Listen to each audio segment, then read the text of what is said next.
Imbasiin Itoophiyaa biyya Saawud Arabiyaa magaalaa Jiddaa keessatti argamu cufamuuf akka jiruu fi hojjettooti qoonsilaa guyyaa 15 keessatti meeshaa isaanii walitti qabatanii gara biyyaatti akka galaniif mootummaan Itoophiyaa ajaja dabarsee jira. Yeroo duulli hidhaa lammiilee Itoophiyaa irratti banamee guyyaatti namooti kumaan lakkaa'aman mana hidhaatti guuramaa jiran kanatti imbasichi cufamuuf jechuun yaaddoo namoota achi jiranii ta'eeti jira. Naimaa Umar dhimma kanarratti waan qindeessite qabdi.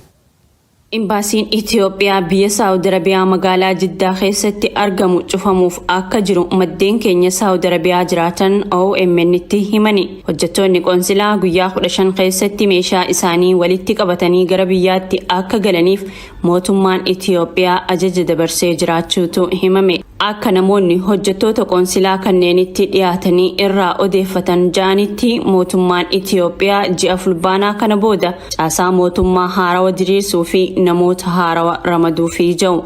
Ta'us garuu deebiin isaanii kun hangam takka akka qabatamaa ta'e wanti beekame hin jiru jiraataan magaalaa Jiddaarraa OMN dubbise. Ayaan jiraata magaalaa Jiddaati. Konsulli isaan kaasan kan magaalaa Jiddaatti argamu.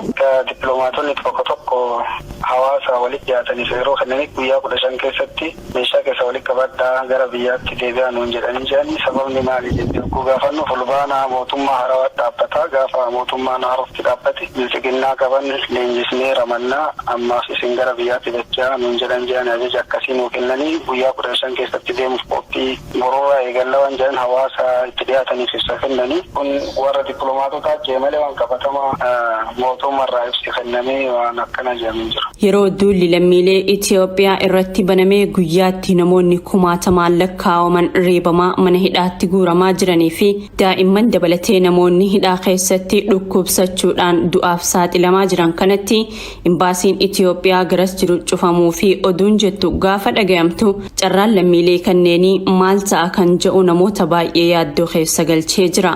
Imbaasiin magaalaa Jiddaa jiru kun lammiilee Itoophiyaa biyya Saawud Arabiyaa magaalota akka Makkaa, Taa'if, Jiddaa, Jiizaan, Madiinaa fi hanga daangaa Yamanitti tajaajila kennuuf kan dhaabbateedha kan jedhu jiraataan Jiddaarraa dubbifne kun magaalota kanneen hundarraa lammiileen kunneen gaafa qabaman magaalaa Jiddaa kana keessatti hidhamu gara biyyaatti kan galanis Jiddaan irraa hijaa. Yeroo ammaa lammiileen kunneen magaalota kanneen hundarraa qabamanii hidhamuun mana hidhaatti argaman namoota gara 70 ta'u kana hunda dhiisanii deemuu fi kan jiru ammatti sababni gahaanii fi ifa ta'e adda baramuu baatus hedduu nu yaaddessee jira.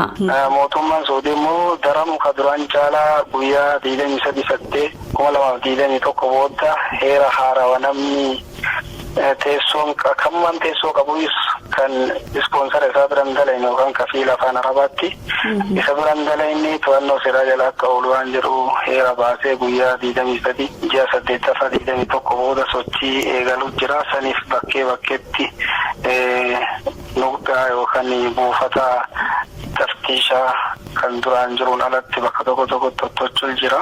Haalli kun isa teessoo hin qabne miti isuma teessoo qabuuf yeroo sodaachisaa jiru kanatti mootummaan biqilaa darsoo fi guurattee gatuun hawaasa hedduu yaachise. Gama mootummaa Itoophiyaatiin dhimma kana irratti hanga ammaa ibsi kenname hin jiru.